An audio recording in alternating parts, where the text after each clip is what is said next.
الكسيب ملك النو هاو. طبعا بتشرف ان انا موجود معاك يا كينج، وده شرف كبير ليا حبيبي. موجود معاك عشان اخد منك نو هاو لحاجات كتير جدا بقى. فاتمنى تكون النهارده عندك سعه صدر لاسئله كتير جدا. الصدر دايما واسع. خدت بالي. ما شاء الله. بس قبل اي حاجه انا مش هبتدي الا لما اعرف بس الاول هو ايه فكره الكسيب؟ مين سماك الكسيب؟ انت اللي اطلقتها على نفسك ولا الناس قالت عليك الكسيب؟ موضوع فكرة الكسيب دي أكيد الإنسان عادة ما بيسميش نفسه حاجة. الناس هي اللي بتطلق عليه لقب معين نتيجة إن هو بيبقى عنده معرفة أو نو هاو في أمور معينة وبيحقق منها نتائج معينة. يعني لما سموا محمد صلاح فخر العرب نتيجة هو تحقيقه لحاجات أدت إن بقى العرب كلهم بيفتخروا بيه. حقيقه. فأنا كنت كل لما أجي أعمل مشروع أو حتى في الدراسة أو في أي حاجة دايما تلاقيني طلعت الأول على المدرسة، الأول ما على شاء الله. الجامعة. دايما لما اعمل حاجه بطلع منها اعلى ريتيرن، وانا موظف كان يبقى ليا تارجت محدد او جايب 4 5 اضعاف التارجت ده. فكان دايما كده ده انت كسيب، ده انت كسيب. ما شاء الله. فابتدت كلمه الكسيب دي تبقى ريبيتد من كل الناس اللي تعرفني، وبناء عليه تم اطلاق لقب الكسيب. فلما ابتديت اعمل شخصيه على السوشيال ميديا تعلم الناس، بقت هي شخصيه شخص اسمه الكسيب. حلو قوي. مفيش حد بيكره ان هو ما يكسبش، كل بالظبط. الشباب طبعا الفتره دي النهارده بيكون نفسهم يكسبوا. فبقى النهارده بقت اسرع حاجه الشاب طالع متخرج من الجامعه بقى قدامه حاجتين: يا يشتغل موظف يا يفتح مشروع. بس دايما القرارات بتطلع في قعده جميله، سواء بقى في سهره في بيت او قاعده على قهوه او قاعده في كافيه، وهوب الشباب تروح من كام 3 4 اصحاب بياخدوا قرار فتح مشروع.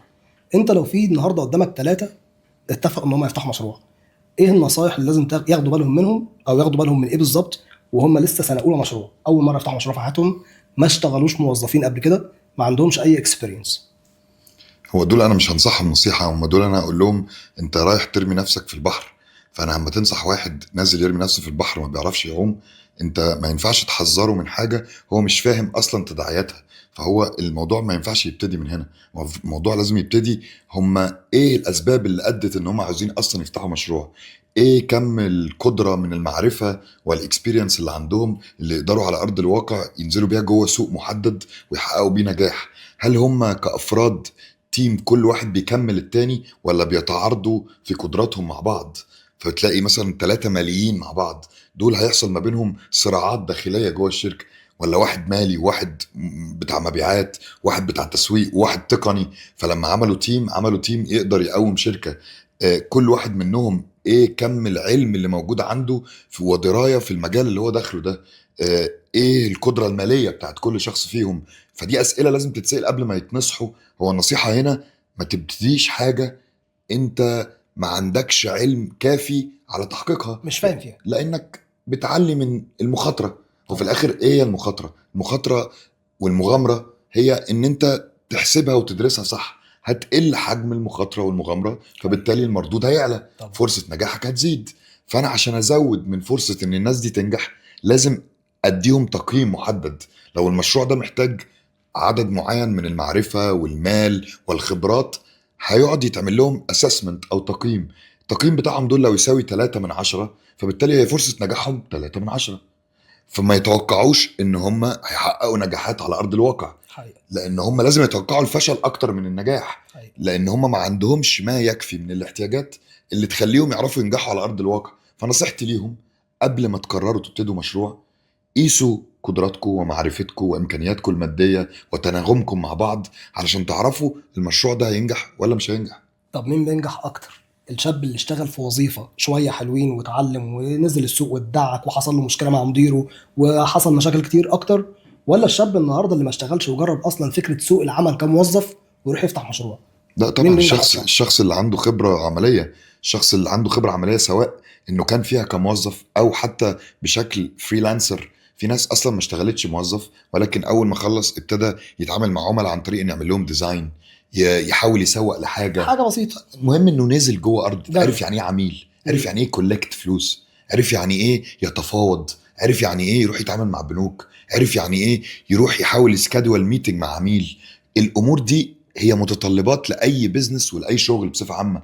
فمجرد بقى عندي الاساسيات اللي تسمح لي ان انا اخش جوه سوق عمل افهمه واستوعبه وانزل على ارض الواقع اطلع منه نتائج، هعرف ابقى عندي نقاط تديني بوزيتيف بوش ان انا انزل بيها جوه سوق العمل واحقق بيه نتيجه سواء كموظف او كصاحب مشروع. حقيقه، لان انا بشوف فيديوهات كتير جدا لناس بتدي كورسات وتريننجز: ليه تشتغل موظف لما ممكن تبقى بزنس اونر؟ تعالى اديك كورس يعلمك ازاي تبقى بزنس اونر وما تشتغلش موظف، لانك لما تشتغل النهارده بزنس اونر هتعمل فلوس اكتر واسرع. ده كان سؤال مهم جدا كان لازم اساله لك. طب الناس دي ناس جميله، كانوا موظفين وتعلموا وتقال وفتحوا البيزنس بتاعهم ومشيوا. بعد اول سنه ايه الكي بي ايز اللي انا ممكن النهارده احكم بيها على مشروعي ده؟ انا كده ماشي صح وبنجح، ولا انا محتاج اعيد اوراقي تاني وابص عليه؟ هو ده عدة أسئلة في سؤال واحد بس. أولا، إن هو أنت تستنى أصلا سنة على مشروعك مش عارف تقيمه من أول دقيقة أنت داخل إزاي. هو بص، أو الموضوع برضو ستيل هو ليه خطوات لازم الواحد يفكر فيها صح. أول خطوة، أنا إيه هي النقطة البيعية المميزة بتاعتي؟ أنا داخل جوه سوق أيا كان المجال بتاعه هو إيه. حلو. في الآخر لو أنا ما عنديش باور معينة أو حاجة أنا نازل أضيفها جوه السوق ومجرد نازل أقدم نفس اللي غيري بيقدمه، فطبيعي مش هتوقع أي حاجة غير إن أنا آخد حصة سوق صغيرة جدا، لانه اي سوق ليه فطاحل واي سوق ليه ناس ليها باع طويل جوه السوق ده. جميل. فلو انا داخل انافسهم لازم يبقى عندي باور عنهم. الباور ده يا بفكره مميزه، يا بمال اكتر، فلوس اكتر جوه السوق، يا اما ان انا عندي تيم لم يكرر ولا يوجد مثله في السوق، يا اما ان انا واخد مواقع استراتيجيه. ميزه في تنافسيه. الاخر في ميزه تنافسيه مم. واضحه وصريحه. حلو. لما اجي اقول اسم الشركه اكس، اكس دي بتقدم شيء ليس عليه جدال ولا خلاف انه محدش في السوق بيقدمه. حلو. يبقى ساعتها انا بقى عندي نقطة بيعية مميزة قدرت بيها انزل جوه السوق اتميز واعرف انافس. طب دي لو مش عندي، هل انزل واوجدها مع الوقت، ولا انا اصلا ما ينفعش ابتدي مشروع الا لما يكون عندي ميزه تنافسيه؟ لا، في ناس بتبتدي صح. بتعمل حاجات زي ناس تانية وبتنجح، وفي ناس تانية بتنجح اكتر واسرع اللي بتنزل تعمل الحاجه اللي مش موجوده عند حد. مليون في فانت لو المية. واحد ما عندوش ميزه تنافسيه ياجل لحد ما يلاقي، ولا يبدا ويدور؟ لا، انا من وجهة نظري كمحمود، كمحمود. انا عمري ما ابتدي حاجة انا مش مميز فيها. حلو. انا ما انزلش ابيع المية في حارة السقايين. تمام. من الاخر زي المثل بيقول حلو. لك، انت ليه تنزل جوه مجال اوريدي ساتوريتد؟ جميل. في ناس كتيرة جدا كله بيقدم نفس الشيء. طب انا من الاول اخد وقتي ودراسة السوق وكل شيء يخليني انزل بميزة تنافسية تسمح لي ان تديني البوش من الاول، بدل ما انزل اتصدم بالواقع العملي اللي يقفلني تماما بنتائج الاعمال اللي غير مرضية، واللي بقول فيها هقعد اسبب 1000 سبب برايا اني اقول السوق وحش، الظروف صعبة، اللي مش عارف ايه، وهو في الاخر الخطأ عندي انا معظم الاستشارات اللي بقدمها للشركات واصحاب الاعمال بلاقي عندهم كلهم نفس الازمة، وهو انه كل شيء في الدنيا غلط الا هو. يعني اخر حد ممكن بيتعامل يبص مع عليه الناس بشخصيته مش بشخصيه البراند. مش كده قوي. انا قصدي انه هو اي نتائج غير مرضيه ليه بيلوم عليها ناس واطراف اخرى وظروف سوق وحاجات كتيره براه هو، مع انه هو بيبقى سبب المشكله. مش كشخص بس كمنظومه كامله. حقيقي. عنده خلل مالي، وعنده خلل في الفكر اللي نفذها اصلا، وعنده خلل انه مش فاهم السوق بيمشي ازاي، وما عندوش قدرات علميه جوه المجال بتاعه، وما عندوش قدرات ماليه، وما عندوش حاجات كتيره جدا، وفي الاخر بيلوم كل طرف براه. فهو ما بيبقاش شايف عيوبه. عيوب البيزنس هو انك ما تبقاش عارف فين قوتك، ما تبقاش عارف انا داخل وصدري مفتوح تماما اني مفيش شيء خايف منه. انا قادر انزل واثبت قد ايه انا قوي في اي مجال انا داخله، لاني حاسبها صح، معايا فلوس كافيه تخليني اخش المجال ده واوري انا قد ايه قادر اسد ثغراته. بص، التسويق هو اساس نجاح اي مشروع. لا، ما انا خليني اسالك بقى على حاجه مهمه. هو التسويق نجاح اي مشروع، بس احنا عندنا فهم خاطئ جدا عن التسويق. ناس كتير جدا ما تعرفش ايه الفرق بين الماركتنج والسيلز. ناس كتير ما تعرفش اصلا يعني ايه تسويق، مفكره ان التسويق ان انا اجيب منتج بعد كده اعمل له تسويق، مع ان القصه بتبتدي من قبل. فانا حابب استفاد منك في الحته دي. ايه الفرق بين الماركتنج والسيلز، والماركتنج نفسه من فكر محمود ايه بالظبط؟ كلمه ماركتنج دي يعني التسويق اللي الناس فاهمه ان ده اعلان بالزبط، او ان انا اعمل دعايه لشيء معين. حل. ولكن التسويق دي جمله واحده، لو الناس كلها ركزت فيها هتلاقي تحدد مين اللي يعرف يعمل لك تسويق صح. ما معنى الماركتنج؟ الماركتنج هو كل الاساليب والطرق التي تؤدي الى زياده المبيعات. الاساليب والطرق اللي تخليك تحقق بيع، مش اعلان. كل ما هو اسلوب او طريقه يؤدي الى البيع اصبح تسويق. بالتالي انا لازم افهم ان فريق التسويق واساليب التسويق غير مطلوب منها تحقق بيع مباشر، هي بتؤدي الى جلب عميل استطيع غلق معاه صفقه. لذلك فريق المبيعات لازم يكون مختلف تماما عن فريق التسويق. طبعا تلاقي دايما اقابل شركات يقول لي ده انا الهيد اوف ماركتنج اند سيلز. في خناقه كمان. يعني ايه الهيد اوف ماركتنج اند سيلز؟ هو مين اللي ادى لحضرتك التايتل ده؟ التايتل ده اصلا ده فيه تناقض مع بعضه. طبعا واحد بيجيب عميل، واحد بيعرف يقفل ازاي مع العميل. طبعا ما ينفعش يكونوا الاثنين نفس الشخص، حقيقي. ولازم اصلا الاثنين يبقوا بيتخانقوا مع بعض. ليه؟ لان الفريق التسويق هو اللي بيجيب الليدز، اللي بتوع السيلز قاعدين الاسود اللي مستنيه اللحمه تجيلها عشان تاكل. فهي السيلز ده فيري اكسايتد، متحمس، عنده شغف شديد. بتاع التسويق لازم يبقى هادي، مبدع، بيفكر، بيحاول يحل الغاز، يوجد افكار ابداعيه ينزل بيها السوق. فكره تكون بدولار تجيب له $1,000,000. ده اذكى واحد، مش اللي بديله $1,000,000 عشان يجيب لي $1,000,000. ده البيع. هو لا، انا قصدي فريق التسويق فكرة على ناجح. الفرق بين ده وده. لما اقول امتى على الشركه دي شركه تسويق ناجحه، حلو. انها من دولار، فكره بدولار تطلع لي $1,000,000 مبيعات. حقيقي. مش الشركه اللي اديها $1,000,000 فتجيب لي $1,000,000. دي مش شركه قويه. طبعا. الشركه القويه هي اللي تعرف بافكار بسيطه بامكانيات ماديه محدوده تحقق لك منها نتائج عظمى. ان انا ارمي كنزات ريد بول جوه جاربج بوكسز عشان اخلي الناس تقتنع بان كل الناس بتشرب ريد بول، عملت شهرة للعالم من غير ما تصرف فلوس. طبعا. بأفكار بسيطة. فإذا اللي أنا عايز أقوله هنا إن معظم البيزنسز بتقع في فخ إنها مش فاهمة إزاي تسوق للبيزنس بتاعها. والتسويق هو أهم معيار علشان تحقق منه المبيعات. فبيقتنعوا إن أنا لا أستطيع الإنفاق على الماركتينج. حلو. فبالتالي بيتصدم بنتائج الأعمال من السيلز، حلو. إنها بتجيبش نتائج كويسة، وهم دايركتلي كونكتد ببعض. حلو. هم مرتبطين ارتباط يعني كلي ان التسويق يؤدي الى زياده المبيعات. ازاي احقق تسويق؟ هي ان انا اوجد كل الاساليب والطرق اللي تؤدي الى زياده المبيعات. حلو. ايه هي الطرق والاساليب دي؟ دي مش المفروض حتتي كشركه بيزنس، دي حته المختصين. ان انا اروح لشركات تسويق طبعا. محترفه. طبعا. اول حاجه بيقع فيها اصحاب الاعمال انه بيبخلوا على البيزنس بتاعهم انه يمضوا مع شركات تسويق قويه. يوفروا. هما مش بيوفر، هو هو ما عندوش المايند سيت ان شايف انه محتاج ده. زي انه مش محتاج ان انا اروح الجيم، مش محتاج امشي على اكل صحي. حلو. هو الناس بتبرر ان ده مش احتياج، بس هو اهم احتياج للبيزنس. طبعا. طب لو سالت حضرتك سؤال دلوقتي، انا لو هختار، انا النهارده اهو عندي شركه وعندي موظفين وعايز اروح لشركه ماركتنج توديني للحته اللي بتتكلم عنها دي، ايه المعايير اللي انا اختار عليها شركه الماركتنج اللي توديني للحته دي؟ اولا انا بالنسبه لي ان الماركتنج ده تخصصات. حلو. فانا حسب مجالي على حسب ما بروح لاني نوع تخصص. انا اونلاين بلاتفورم مثلا. الاونلاين بلاتفورم ده بيدور على شركه بتحقق ارخص اكوزيشن واعلى افيشنسي. سلام. انا ماليش دعوه بالفكره الاعلان بتاعت حضرتك ايه. طبعا. ماليش دعوه باي شيء غير معادله كوست بير كاستمر اكوزيشن. طبعا. ده اهم معيار ابص عليه كشركه اونلاين بزنس بصفه عامه. جميل. بدور على شركه تحقق لي ذا بيست بيرفورمانس في المعادله دي.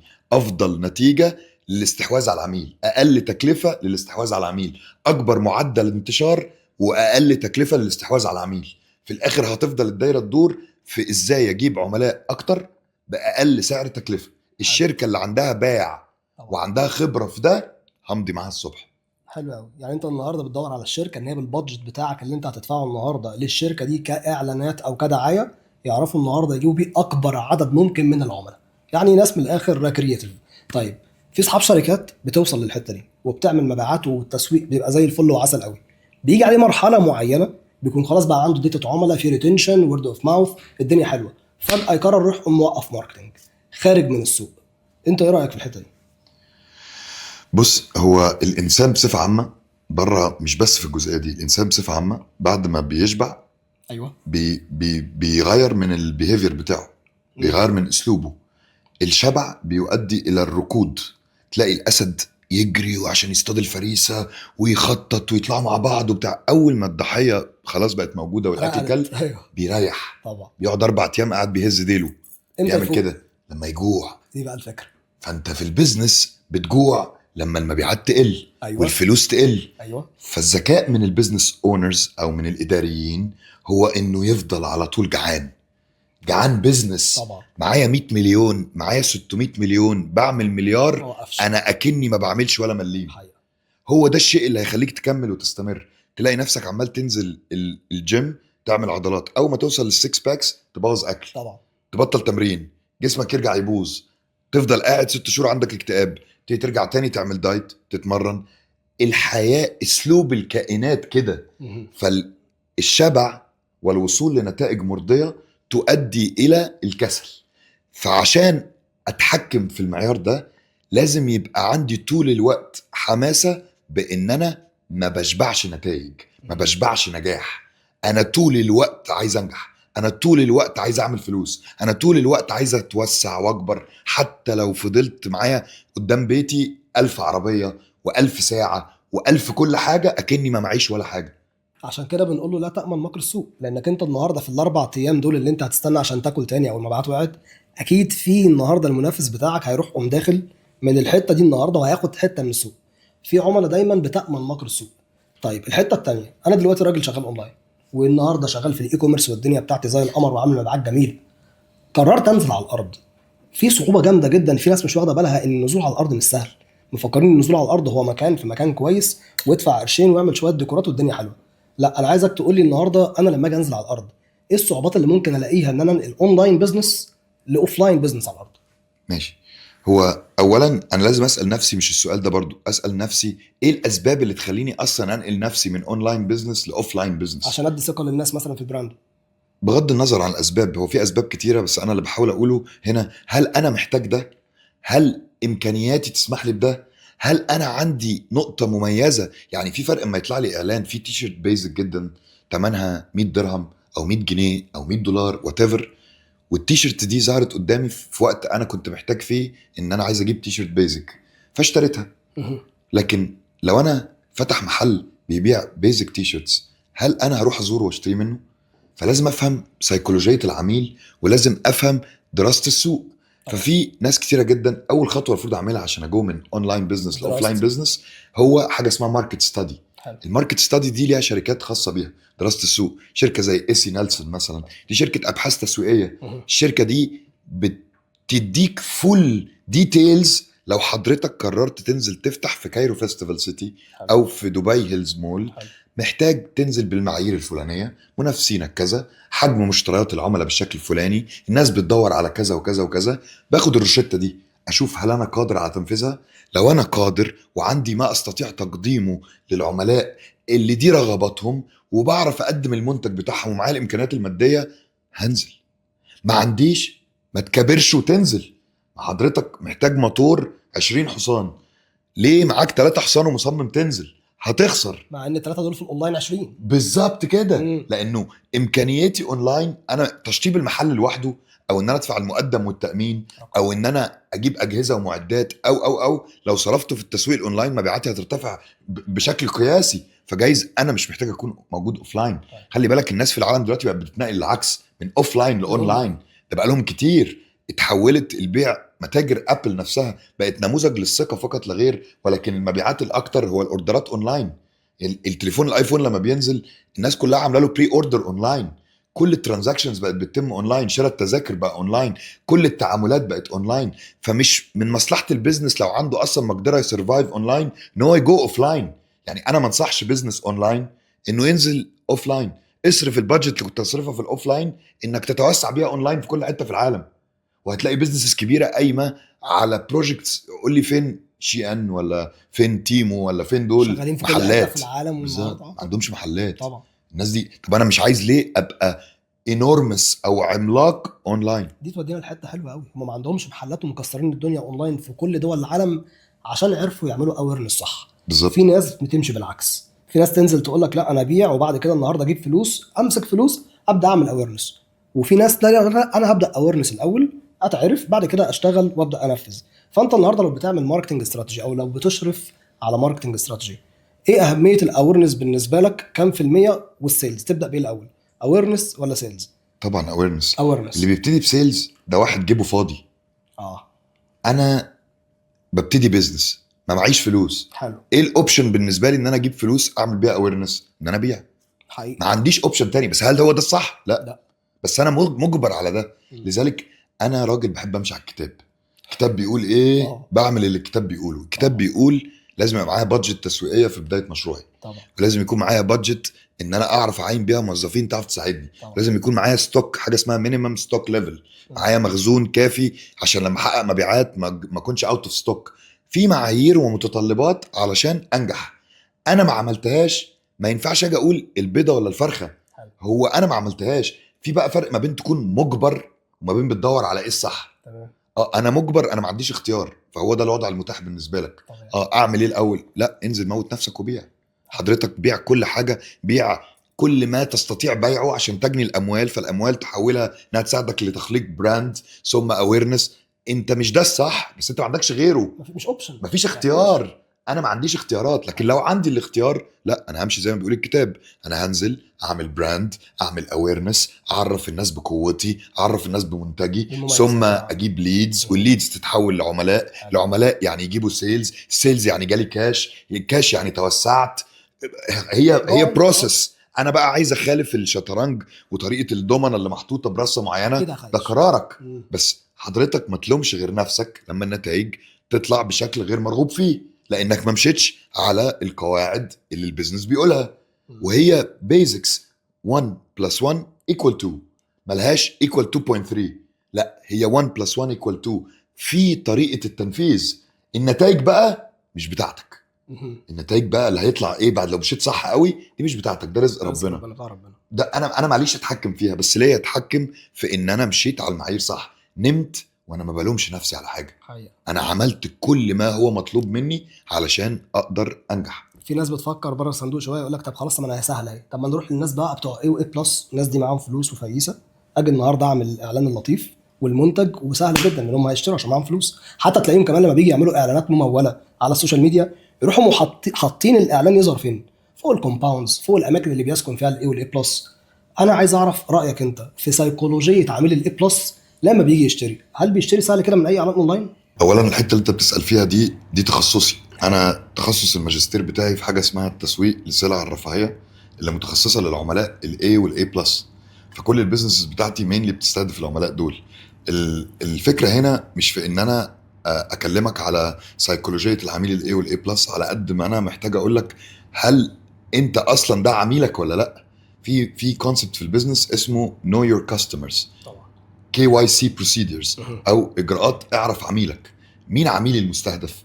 ايه احتياجاته ورغباته؟ بيتصرف ازاي؟ ايه قراراته الشرائيه بتكون ازاي؟ حاجات كتيره جدا. لو انا نوع البيزنس بتاعي او المنتج او الخدمه اللي بقدمها العميل بتاعها هو العميل الاي والاي بلس، ده عميل فيري بيكي، يعني عميل بيحب ينتقي الحاجات الفيري هاي كواليتي اللي جودتها مرتفعه جدا، مميزه عن الغير، خصائصها مختلفه، ليها حاجات كتير. فلو انا بزنس او برودكت او منتج او خدمه ما بعرفش اوفي الامور دي، انا هضيع فلوس كتير على صرف على الانفاق على الناس دي بدون الاستحواذ على عدد عملاء كافي. فالعميل ده على قد ما ليه مميزاته في انه عنده قوه شرائيه، ولكن ليه عيوبه في ان هو قراراته الشرائيه منتقاه جدا.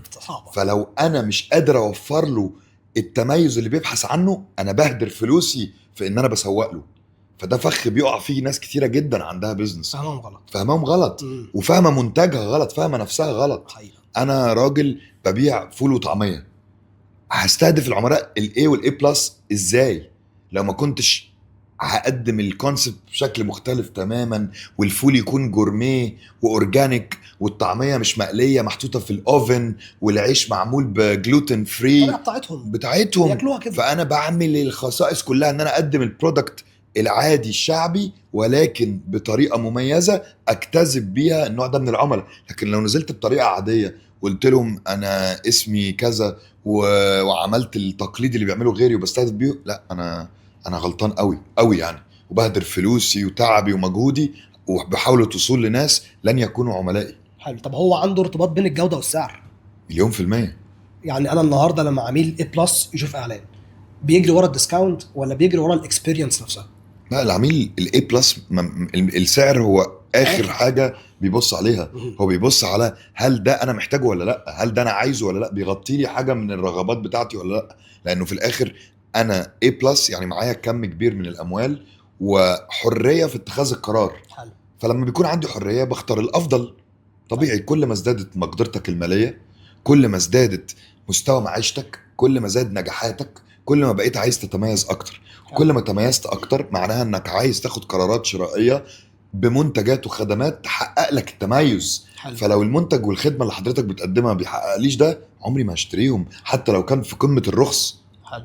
طب في حته مهمه قوي بقى، تلاقي شركه النهارده تنفع تبيع لي اي بلس وكل حاجه عندها بص مظبوطه على الاي بلس بالملي، بس طريقه العرض نفسها او الموديل او الاشر اللي بيتكلم عن المنتج او الخدمه ما بتكونش شبه او الخدمه اللي بيبيعها او شبه العميل اللي ممكن يشتري. فده انت شايف ممكن تعدي على عميل الاي بلس ولا بيركز معاه؟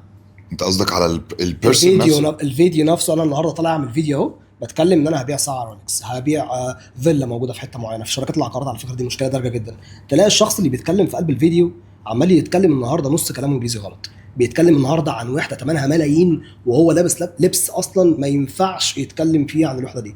فاكيد في معايير هتتكلم عن منتج معين بتختار حد ينفع تتكلم عنه. خلينا نفصل الحته دي لجزئين. يلا بينا. مش كل من معاه فلوس بقى اي بلس. مش كل من معاه مليارات احطه في تصنيف A و A بلس. حلو. بالذات في المجتمعات العربية مش في الغرب، يعني خلينا نقول في المجتمعات العربية اكتر. المجتمعات العربية الثراء والفلوس الكتيرة بتيجي للناس من مصادر مختلفة ومن أسر باك جراوندز مختلفة. فممكن واحد يبقى أبا عن جد عندهم ورش نجارة، ما عندهمش تعليم عالي قوي، ما عندهمش اسلوب حياه مرفه قوي، ولكن هم عندهم مصانع ضخمه جدا وكبيره، ولكن هم ولاد سوق. فهم مش مستنيين الراجل اللي هيطلع لهم لابس بدله ارماني وداخل ساعه اودومار ومش عارف ايه وبيتكلم فلوينت انجلش، مش ليهم، ولكن هم عندهم مقدره ماليه.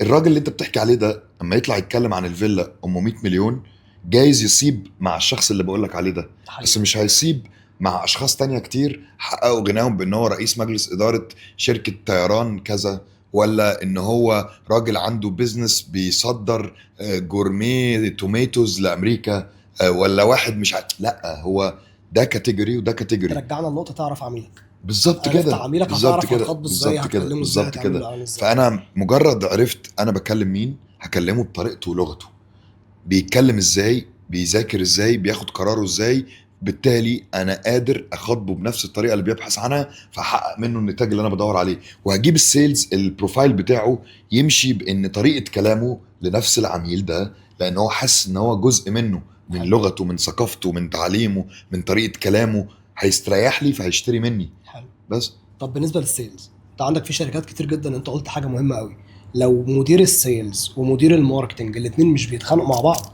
هيبقى في حاجه غلط. طب انا صاحب الشركه النهارده مش عارف العله جايه منين، مش عارف الغلطه عند السيلز ان مش عارف يقفل ديل، ولا عارف الغلطه عند الماركتنج في كواليتي الليد.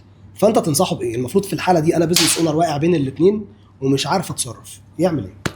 اولا دي ليها كي بيرفورمانس انديكيتورز ودي ليها كي بيرفورمانس انديكيتورز، يعني معايير تقييم الاداء. انا عشان اقدر احكم الخلل موجود في التسويق ولا موجود في المبيعات لازم احلل الخصائص اللي تخليني الاول احكم على التسويق اذا كان تم بطريقه صحيحه ولا لا، جاب المردود المنتظر منه، عمل النتائج المرغوبه، فاذا ساعتها انا اقدر احدد ان تسويقي كان نتيجته 6 من 10. لما اجي ابص على السيلز الاقي نتيجتهم 8 من 10، معناها ان السيلز من اقل مردود جاي له من التسويق بيحقق اعلى ريزلت عنده عالي. بالظبط جدا. الكلوزنج عنده عالي، بيقدر يقفل الديلات باقل مردود جاي له من الماركتنج. فعشان احدد الخلل فين لازم اعرف كل واحد على حده، ابص له، ما ابصش لخلط ما بين الامرين، ما بخلطش ما بين التسويق والمبيعات، عايز ابص للتسويق واقيمه لحاله بالظبط، واقيم السيلز كل ميتنج بيقفل من كام ميتنج. يعني كل 10 ميتنجز اداره مبيعات بتعرف تقفل مع واحد. يبقى اذا ده نسبه الغلق هي 1 على 10. 10% من الميتنجز اللي بيحددوها بيعرفوا يحققوا منها مبيعات. فده مش نتيجه قويه. لو بيقفلوا 30% فدول نتيجه جامده، ده متوسط الفريق بالظبط. في حته صغيره قوي بقى كده، وهنتكلم بقى شويه بروح القانون. مفيش تيم مبيعات شفته في شركه انا دخلت اشتغلت معاها ولقيت ان كل الافراد نفس معدل الكونفرجن. يعني في واحد بياخد 100 ليد يجيب 10، واحد بياخد 100 يجيب 8، واحد بياخد 100 يجيب 2. عمري ما لقيت ان التوب ريزلت موجود فيها مثلا نص الفريق بيعملها. دي على فكره لقيتها عند كل الشركات. هل ده صحي؟ ده صحي وطبيعي؟ بص، هو في قاعده بتاعت باريتو دي اللي هي اسمها ال 80-20 80-20. هتلاقي دايما في اي حاجه في الدنيا فريق المبيعات 20% من الفريق بيحقق 80% من المبيعات، حقيقه. و80% من الناس بتجيب 20% من السيلز يعني ده بس. صحي؟ ولا صحي ولا غير صحي، ده هو امر واقع.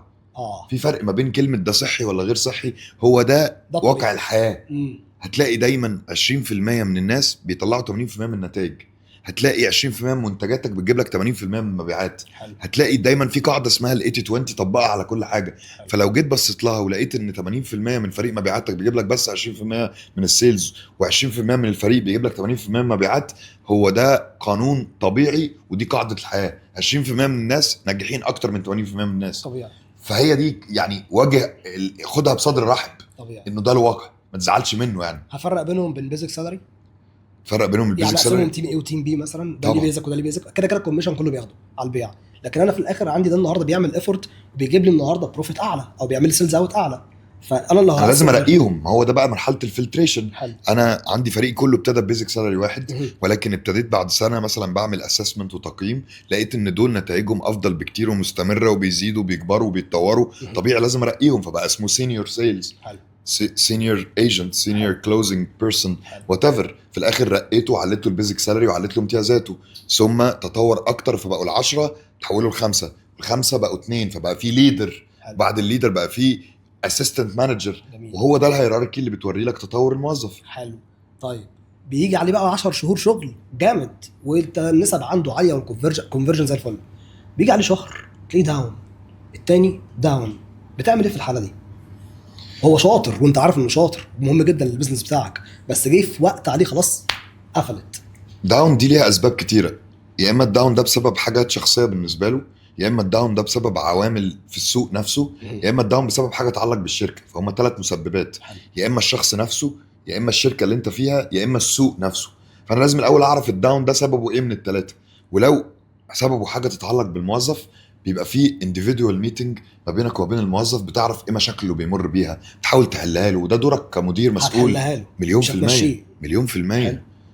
انا لحد دلوقتي بالاف الموظفين اللي عندي في مشاريعي بنزل اشوف الموظف اللي عنده ازمه، يا اما اجيبه مكتبي ما شاء يا الله. اما اروح له واحاول احلله مشاكله. اللي عنده مشكله معينه بحلها له، سواء مشكله ماديه، سواء مشكله نفسيه، سواء مشكله مع صحيه مع حد من اهله او عنده هو. بعرف الثغره فين علشان ابقى سبب من اسباب ان انا اعالج له المشكله اللي هو فيها، فمعدل انتاجيته ترتفع وكمان اخد خير. خير. طب انت ممكن في يوم من الايام تضحي بعميل عشان موظف؟ اضحي كتير. طب امتى تضحي بعميل عشان موظف وامتى تضحي بموظف عشان عميل؟ انا لا اضحي بالعميل علشان موظف لو الموظف اللي على حق، حلو.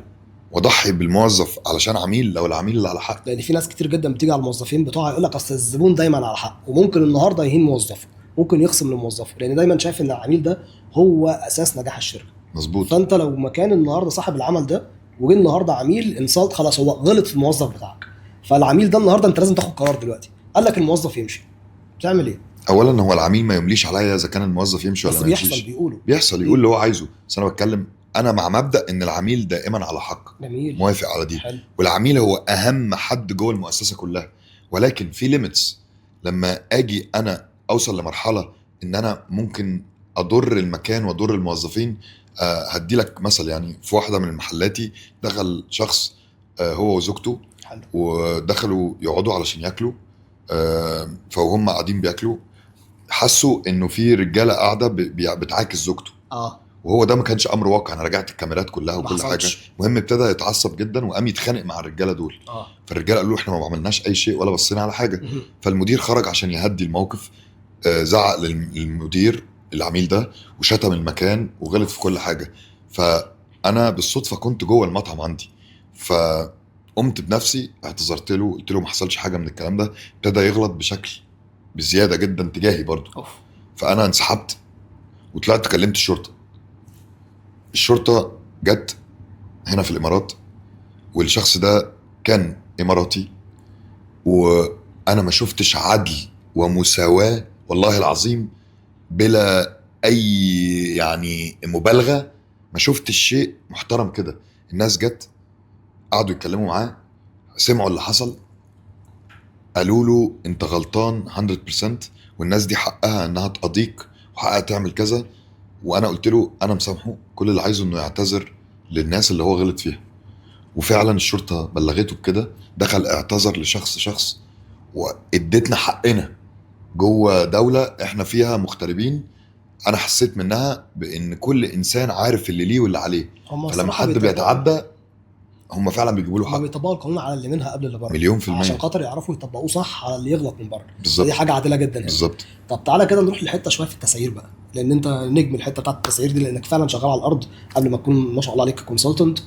في ناس كتير جدا بتشتغل بتبقى شايفه ان النهارده كل لما انا نافست بالسعر كل لما رحت افضل، ده النهارده خلاني خدت حته من السوق. وفي ناس تانية تقول لك لا انا بسعر اكوردنج او بناء على الفاليو.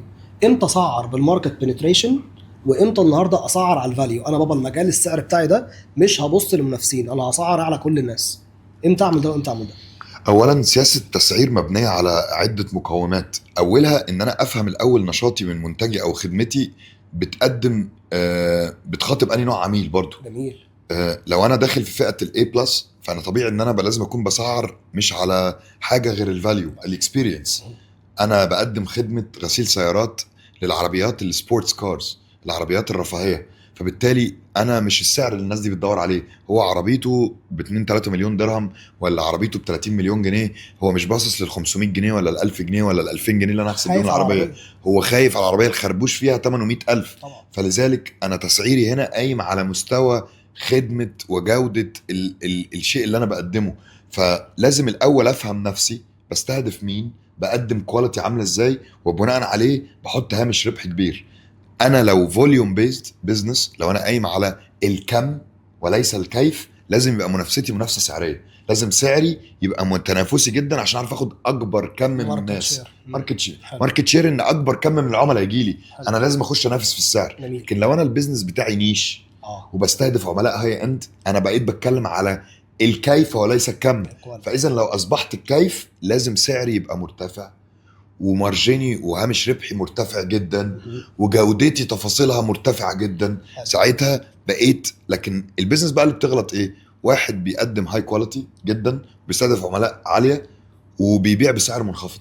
ده ساعتها بيتصدم ان شركته ما بتحققش اي نوع من الارباح خالص. مش عارف يغطي مصاريفه لانه مسعر بسياسه غلط. مطال هنا وهنا. بالظبط. والناحيه الثانيه واحد يكون بيستهدف الكم ونازل بسعر غلط، برايس بوينت مرتفع، فالناس العملاء ما بتجيلوش، وبيصرف اعلانات بشكل مهول والناس ما بتشتريش لانه نازل في برايس بوينت وفي فئه سعريه غير متناسبه مع العملاء اللي يجيبوا لي كم. فاذا عشان احدد السياسه السعريه بتاعتي لازم افهم نفسي الاول، انا بقدم خدمه وجوده منتج عامله ازاي، العميل اللي بخاطبه اني فئه من العملاء. ولو فهمت دول هعرف احدد انا زبوني الكم هنزل بسعر قليل، زبوني الكيف هنزل بسعر مرتفع جدا، واحقق نتائج بيعيه من كم ناس اقل ولكن من فاليو فلوس اعلى بكتير. حلو قوي. طيب انا النهارده بكيف او كم انا هبيع النهارده بسعر غالي جدا عشان انا النهارده بقدم فاليو معينه، او النهارده هبيع بسعر قليل عشان اعمل ماركت بنتريشن وعايز كم كبير جدا؟ في الحالتين خدمه العملاء دورها ايه؟ لازم يكون عندي خدمه عملاء هنا وهنا، ولا فقط لما اكون شغال على نيش عالي يكون عندي كاستمر سيرفيس؟ الكاستمر سيرفيس ده مربوطه دايما ان انت ترضي عملائك باي طريقه كان. ممكن في ناس تبقى الكاستمر سيرفيس بتاعها 2 على الواتساب بيردوا على العملاء بتاعتهم، في ناس تانية عندها اداره كول سنتر فيها 200 300 موظف. الفكره كلها في حجم المنتج والخدمه بتاعتك محتاجه قد ايه متابعه مع العميل. ده برضو دي مش امور عامه. بص انا لازم اقول لك نصيحه عامه وبعد كده نفصلها. البيزنس ده زي الترزي. في الاخر الترزي ده بيعمل الحاجه اللي تتناسب مع شكل جسمك ومع طولك ووزنك وشكلك ولونك وكل حاجه. كلام جميل. مفيش قاعده عامه في البيزنس غير لما تطبقها جوه مشروعك بخصائصه هو، تتنفذ ازاي وتطبق ازاي. كاستمايزيشن على البيزنس. كاستمايزيشن على البيزنس بتاعك. فانا البيزنس بتاعي محتاج خدمه عملاء ولا مش محتاج؟ طب العميل خدمه العملاء دي محتاجه تقدم ايه للعميل؟ طب اصلا نوع شكوى العميل بتكون ايه؟ طب العدد اللي يقدر يكفي كم الشكاوى وكم المتابعه لازم يكون قد ايه؟ لذلك هو مفيش قاعده ثابته انا محتاج قد ايه كاستمر سيرفيس. انا بيزنس بتاعي هيظهر احتياجه من ده مع الوقت. يعني انا لحد دلوقتي ما عنديش خدمه عملاء في شركه بيكي باربر اصلا، لان كل شيء جوه المحل جوه المكان. بس بيكي باربر انا بخش لا، بس انت اقول لك على حاجه، انت خدمه العملاء عندك السوبرفايزر انا بحلق عندكم، انا شغال النهارده انا ببص عندكم كل حاجه، اللي موجود جوه عندك هو بيقدم خدمه العملاء على اكمل وجه. السوبرفايزر اللي موجود جوه الفرع، انت عندك كل فرع فيه واحد واقف كده دايما العميل وهو خارج الدنيا تمام يا فندم في اي حاجه، فانت نهيت خدمه العملاء من قبل ما العميل يخرج من الباب. برافو عليك، فشكرا. برافو عليك. صح يبقى يا اذا باشا، انا لمحت صح. مليون في المية. انا مش بس بقى ده، انت لو السوبرفايزر ده ما عرفش يحقق لك حل لمشكلتك، في مساعد مدير فرع، وفي مدير فرع فوقيه، وفي مدير منطقة. كل دول لما المشكلة تتصعد توصل من السوبرفايزر لحد مساعد مدير الفرع ومعرفش يحلها، في طبقة فوقيه وفي طبقة فوقيه وفي طبقة فوقيه، فكل دول بيقوموا، كل واحد جوه اي شركة عندي هو خدمة عملاء. ترس. الشيف خدمة عملاء، الكاشير خدمة عملاء. طبعا. فاذا انا مش محتاج إدارة مخصصة لخدمة العملاء، لان كل موظف هو خدمة عملاء بما فيهم انا. طيب حاجه حلوه جدا. بالنسبه للبزنس اونرز، انا شفت اكتر الناس اللي ناجحه في البيزنس اللي فاهمه بيزنس، او اللي دارسه، او اللي قرت، او اللي ذاكرت.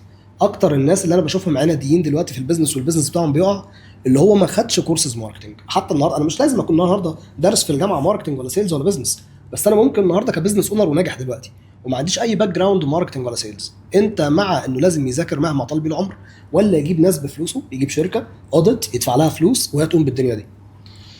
بص انا هو بالنسبه مش لي فاهم. ما انا بالنسبه لي مفيش شخص من وجهه نظري يقدر ينجح نجاح باهر من غير ما يكون عارف مبيعات. مش شرط التسويق. سيلز. السيلز ما بتشتريهوش. السيلز ما ينفعش اجيب شركه تبيع لي، موهبه. اجيب شركه تسوق لي، لكن مفيش شركه هتبيع لك، انت اللي هتبيع لنفسك طبعا. سواء بيك او بموظفينك. بس مفيش شركه دورها انها تقدم لك خدمات المبيعات. يعني مفيش شركه موجوده. مفيش شركه تقول لك، تيجي تقول لها والله قومي بدور اداره المبيعات بتاعتي، لكن قومي بدور اداره التسويق موجود كتير. هناخدها اونلاين النهارده. كل المشاكل اللي بتقابل اي حد بيفكر يفتح النهارده، وتخلي بالك انت التجاره الالكترونيه النهارده ارقامها ضخمه، انت بتبيع بالمليون والاثنين والثلاثه والعشره من ويب سايت وانت قاعد في بيتك ما عندكش مكان على الارض. فبتلاقي النهارده مشكله العميل ان هو عمال يقع ما بين شركات التسويق، كل شهر بيغير شركه، كل شهر بيغير شركه، بيغير شركه. مره بيكون على حق ومره بيكون مش فاهم ان الشركه دي شغاله صح، فبيضطر النهارده يقعد يصرف غلط يصرف غلط لان هو مش فاهم. فده المقصد من السؤال. مش المفروض ان ده بزنس اونر يبدا يتعلم عشان يعرف يدير الشغل ده؟ مش شرط يشتغل بايده، بس اتليست يكون عارف النو هاو. كلام منطقي ولا كلام؟ طبعا هو كويس جدا ان هو يبقى فاهم الأونلاين في الموضوع بالذات. طبعا مليون في المية. لازم كل ما فهمت اصلا بصفة عامة اكتر عن كل حاجة جوه سيكشن البيزنس بقى احسن لك. بس ستيل لو معاك المقدرة المالية تقدر تتعامل مع ناس عندها النو هاو مباشرة، وتبقى مجرد ليك حكم على النتائج. انا راجل قعدت ميتنج مع شركة تسويق، شركة تسويق دول حددت لهم بادجت معينة، دي اللي انا عايز اصرفها في التسويق. الناس دي جابت لي 7x 10x 15x 50x تقييمي على حسب حجم نتائجهم. بس مش لازم اكون انا الضليع في البند التسويقي، مش ضليع، بس على الاقل افهم هم ايوه شغالين انا صح بقول لك ولا عشان غلط. اعرف اقيمهم، عشان اعرف احكم على ادائهم ده عامل ازاي. فلو فهمت ان المالتيبلاير او في الريتيرن الار او اي بتاعي اللي جاي لي من الاعلانات في المجال بتاعي المفروض يكون 8x، والناس دي بتجيب من 8 ل 10x، يبقى انا الناس دي تمام. ده كلام حلو قوي. نجح في مصر ومكسر الدنيا. هنقل بقى الاونلاين بيزنس ده واعمل ويب سايت محترم في الامارات، في السعوديه، في الكويت.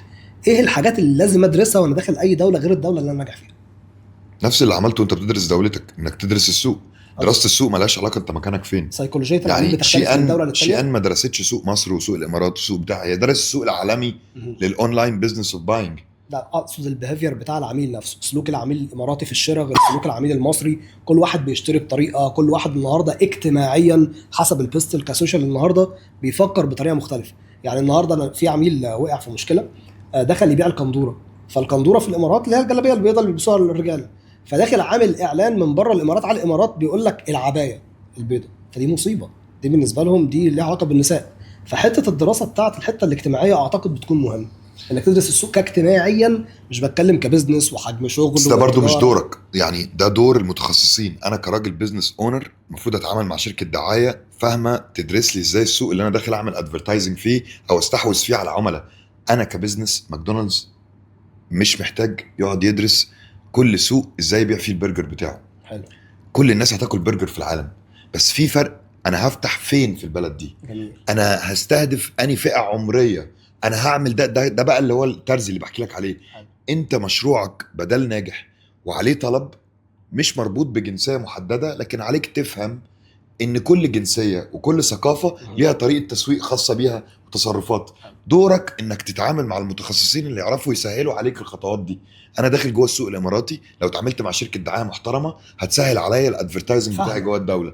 لو انا اتعاملت مع شركه بروكرج قويه هتجيب لي لوكيشنز افضل اماكن في الدوله. أكيد. لو اتعاملت مع شركه حسابات قويه هتعمل لي افضل ماليات جوه وضرايب الدوله وكل شيء. فاللي عايز اقوله ان انت كل ما اتعاملت مع متخصصين اكتر اخدت مردود ونتائج ناجحه.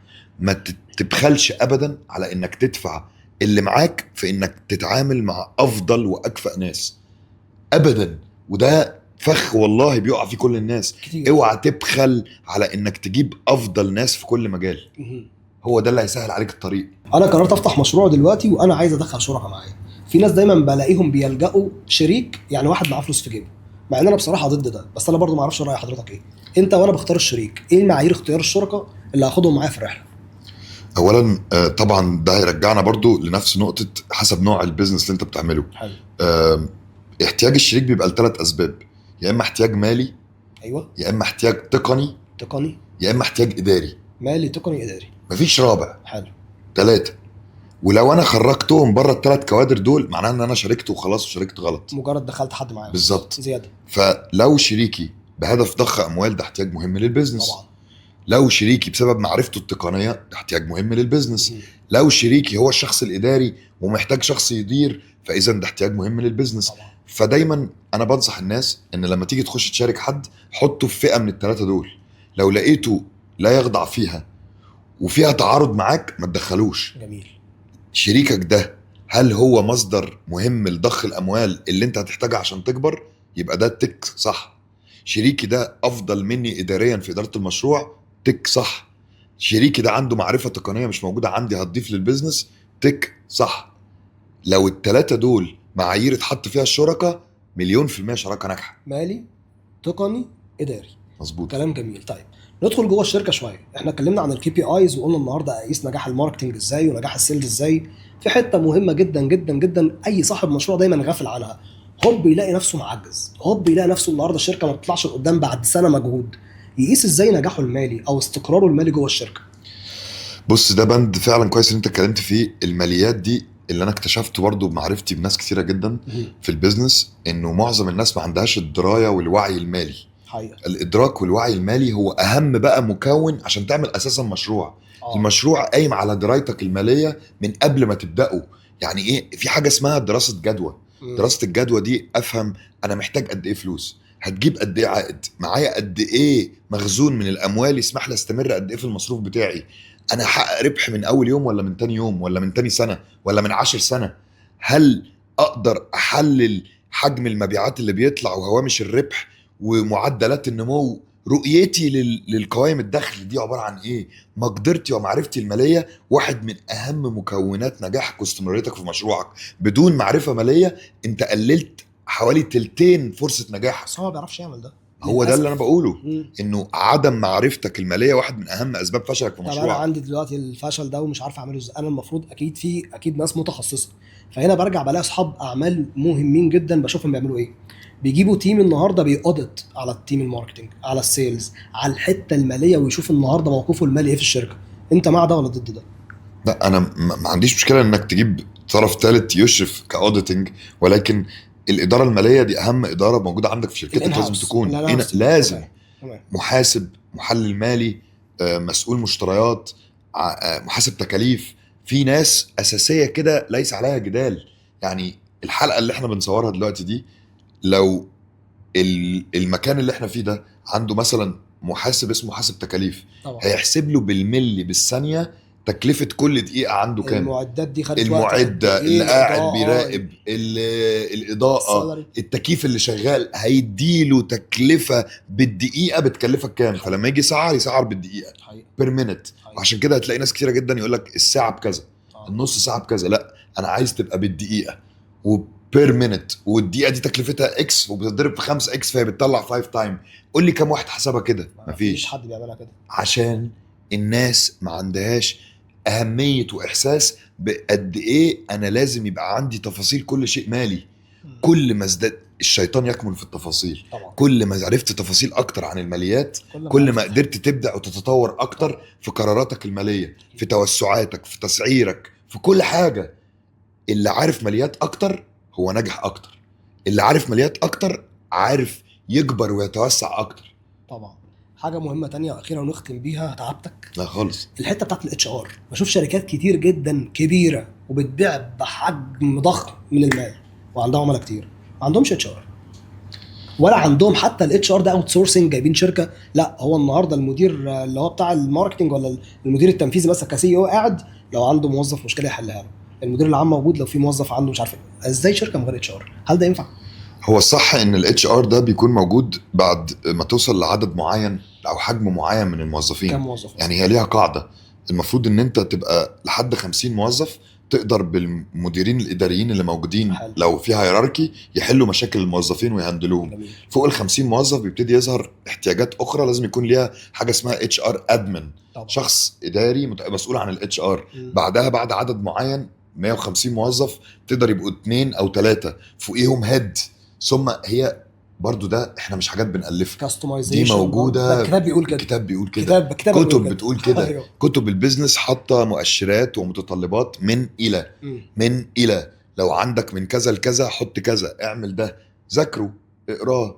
الناس تذاكر تقرا تعرف احتياجاتها ايه، تعرف هي فين من السوق، مم. هي فين من الصح. طبعا. انا لو الصح بيقول اصرف دولار اجيب 10 وانا بصرف دولار بجيب 3، يبقى انا بره الصح، انا عندي طبعاً. مشكله. طبعاً. لكن لو انا قاعد مبسوط بالثلاثه يبقى انا مش فاهم السوق المفروض المردود بتاعه يكون ودي ايه. مشكله برضه. يبقى عدم الدرايه وعدم العلم أكيد. لا يعني بان نتائجك تمام او غلط او صح. حلو. ممكن تبقى نتائجي متخيله انها وحشه جدا وهي افضل حاجه في السوق في المجال اللي انا فيه، نتيجه ان انا مش عارف ايه الصح اللي في ما السوق اعرفش ايه ده. في الكتاب. بالظبط كده. طب النهارده من 1 ل50 مين بيركروت؟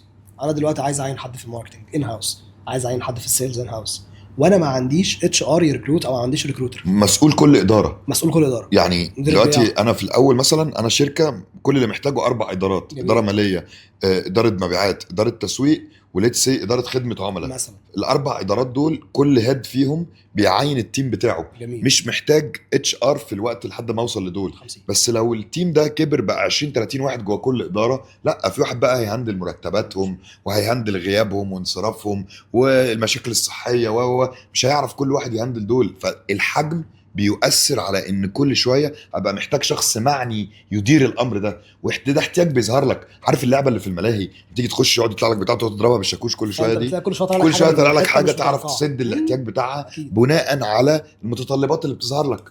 ومتغيرات السوق كتير. بالظبط. حقيقه. بالظبط تعبتك خالص، ده انا شرف عايز ليا. اقول لك اقسم بالله، يعني انت النهارده انا قعدت معاك ساعه ونص، اللي اتعلمته منك في ساعه ونص دول انا عشان اصلا كنت اطبقهم في السنين اللي فاتت خدت وقت كتير وخسرت فلوس كتير. ربنا يكرمك شكرا يا رب. جدا ليك يا محمود باشا ربنا وكستيف يخليك، ده يا شرف عمي. ليا. وان شاء الله دايما كده نكون مع بعض ان شاء ان الله. شاء الله بودكاست. ان شاء الله. وعندك مانع؟ لا بالعكس، بجد والله. ده انا اتشرف. حبيبي على حبيبي، راسي، شرفت حبيبي. بيك. شرف الله ليا. يخليك. شكرا على راسي. جدا. شكرا جدا. مع السلامة. مع السلامه.